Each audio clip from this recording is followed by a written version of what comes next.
George there lived a man named Daniel, and he was not known because he was loud or proud, but because his life was clean and steady, like clear water that never hides dirt.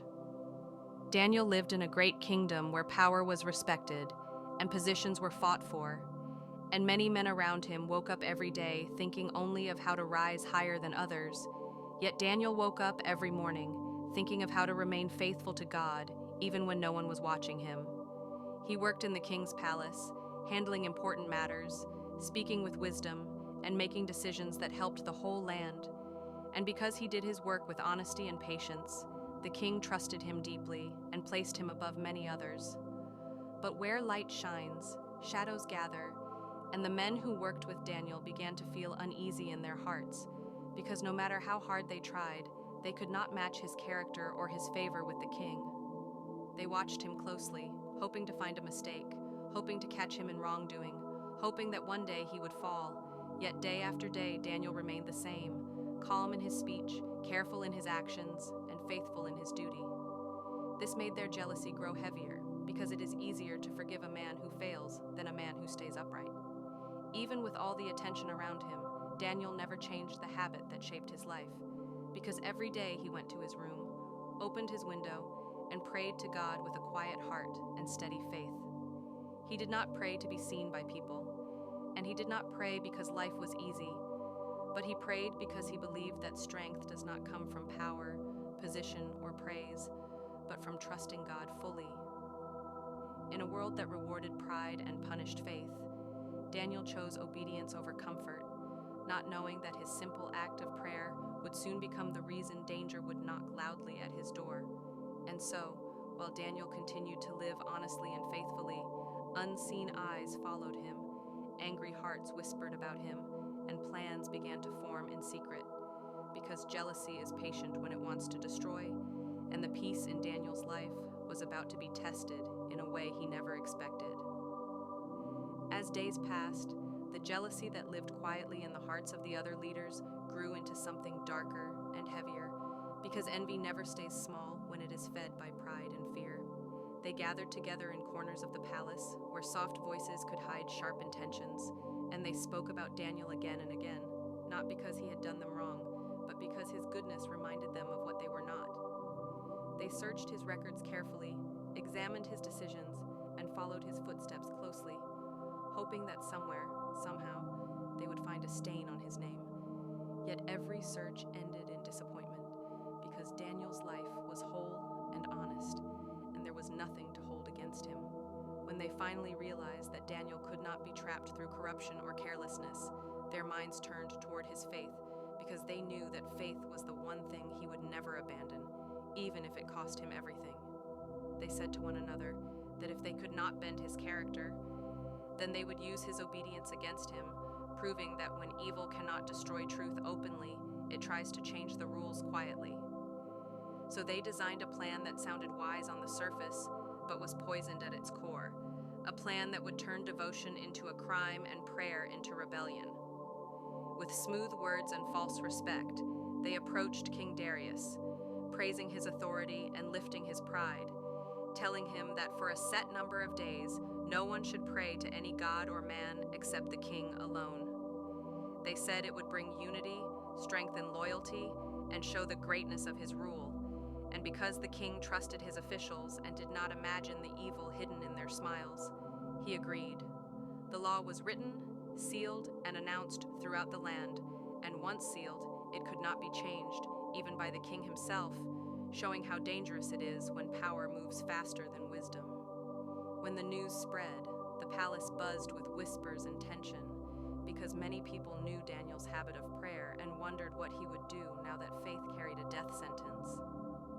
The jealous leaders watched him closely, not with concern, but with hunger, waiting for the moment he would choose between God and his life. They believed that fear would silence him, that danger would bend him, and that this law would finally pull him down from the place he stood so firmly, not knowing that true faith does not shrink when threatened, but becomes stronger when tested. And so the trap was fully set.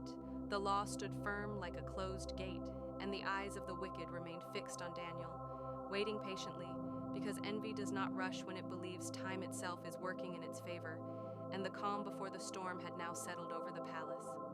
When the new law reached the ears of Daniel, it did not arrive with noise or drama, but with a quiet heaviness that settled deep inside his heart, because he understood clearly what it meant and what it was designed to do. He knew the words were written carefully and sealed firmly, and he knew that anyone who broke them would be thrown into the lion's pit without mercy. Yet even with this knowledge, Daniel did not panic or rush to change who he was. He did not call meetings, he did not argue with anyone, and he did not try to protect himself with clever excuses, because his faith was not something he switched on and off when life became dangerous. As the sun rose and fell that day, Daniel followed the same path his feet had always known, walking calmly to his room, opening his window just as he had done for years, and turning his face toward God with a heart that trusted deeply. He prayed not because he wanted to challenge the king, and not because he wanted to show bravery to people, but because prayer was the breath of his soul, and without it, he would not be truly alive. Outside, the city continued its normal noise.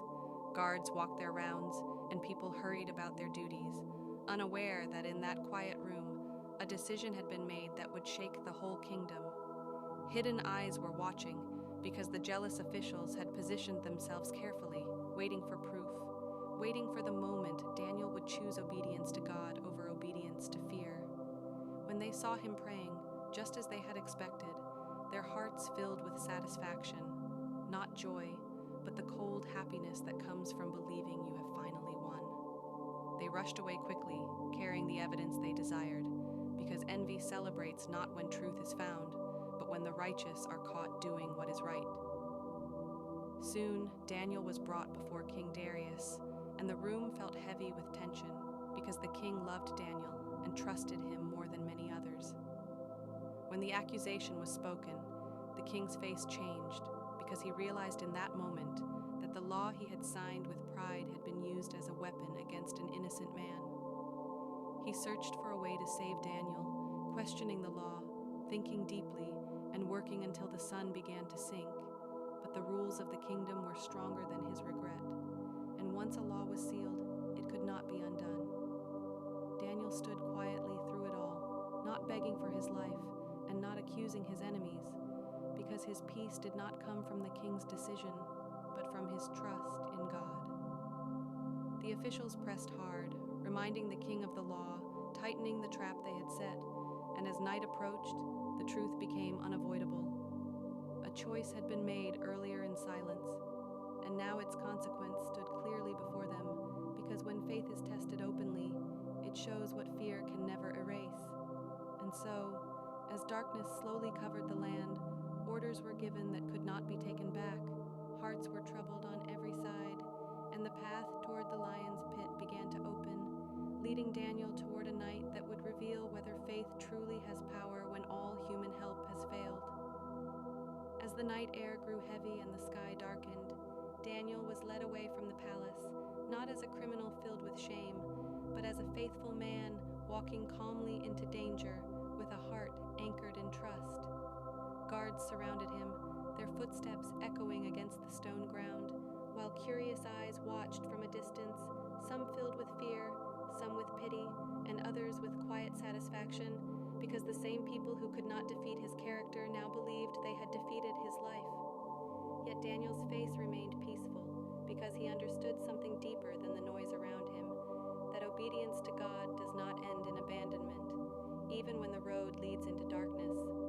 When they reached the lion's pit, the smell of wild breath and raw strength filled the air, and the low growls from below reminded everyone present that this was a place meant for death, not mercy.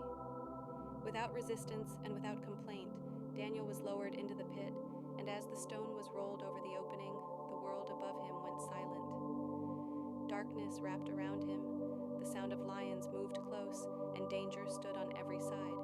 Yet Daniel did not scream or tremble, because fear had already lost its power over him the moment he chose faith over safety. Above the pit, the stone was sealed tightly, and the king placed his mark upon it, his hands heavy with regret. King Darius returned to his palace with a heart full of sorrow, because though he sat on a throne, he felt weaker than ever before. That night, food brought to him remained untouched, music was silenced, and sleep refused to come because his thoughts stayed fixed on Daniel. He walked back and forth, questioning his own choices, realizing too late that power without wisdom can destroy what it should protect. Down in the pit, where human eyes could no longer see, God's presence filled the space that fear was meant to occupy. The lions, strong and hungry by nature, did not touch Daniel because their mouths were shut by a power greater than instinct. In that darkness, surrounded by creatures meant to kill, Daniel rested, not because the lions were weak, but because God was near. It was a quiet miracle, unseen by the crowd, proving that help does not always arrive with noise, and protection does not always look dramatic. As the night stretched on, two different battles were happening at the same time, one in the pit where faith stood calm among lions, and one in the palace where power lay awake in regret and fear. And as the first light of morning slowly approached, the silence held a question that would soon be answered, whether faith placed in God could truly survive a night where death waited patiently. The night finally loosened its grip on the land, and as the first light of morning crept slowly across the sky, King Darius rose from his bed without rest in his eyes or peace in his heart, because sleep had refused to visit him all through the darkness. Every moment of the night had been filled with thoughts of Daniel, and the king's heart carried a heavy question that would not leave him alone, whether the God Daniel trusted so deeply had truly been able to save him from the jaws of death. Without waiting for ceremony or comfort, the king hurried toward the lion's pit, his steps quick and uneven, because hope and fear were walking together inside him. When he reached the pit, the stone was rolled away, and the king leaned forward with a voice that trembled, calling Daniel's name into the darkness below, not as a ruler commanding an answer, but as a man begging for mercy to have won. The crowd stood silent, holding their breath, because in that moment, the truth of the whole kingdom seemed to hang between life and death. Then, from the depth of the pit, a calm and steady voice answered back, saying that God had sent his angel to shut the lions' mouths, and that no harm had touched him, because he had been found innocent before God and faithful before the king. Joy broke out where fear had lived, and Daniel was lifted from the pit without a single wound on his body, his clothes untouched, his faith proven stronger than danger. The lions that had not harmed him now roared in frustration, showing clearly that it was not weakness that had saved Daniel, but divine protection. The king stood in awe, realizing that true power does not come from laws or crowns, but from the God who protects those who trust him fully, even when all human systems fail. Justice followed truth, and those who had planned evil against Daniel faced the very pit they had prepared for another, because wickedness eventually falls into its own trap, proving the saying that the ground dug for another often becomes the grave of the digger. The kingdom shook with realization, because what was meant to silence faith had instead made it louder, and the name of God was spoken with respect and fear throughout the land. King Darius then made a declaration that reached every corner of his kingdom, commanding that the God of Daniel should be honored and respected, because he is the living God who endures forever, whose power cannot be destroyed, and whose protection cannot be broken. Daniel was restored to his position, lifted higher than before, not because he fought back, but because he remained faithful when fear tried to rule him. And so the story ended not with the sound of lions, but with the echo of faith rewarded, teaching generations that obedience may lead into danger, but it never leads away from God's care, and that when a person stands firm in faith, even the mouths of lions must remain silent.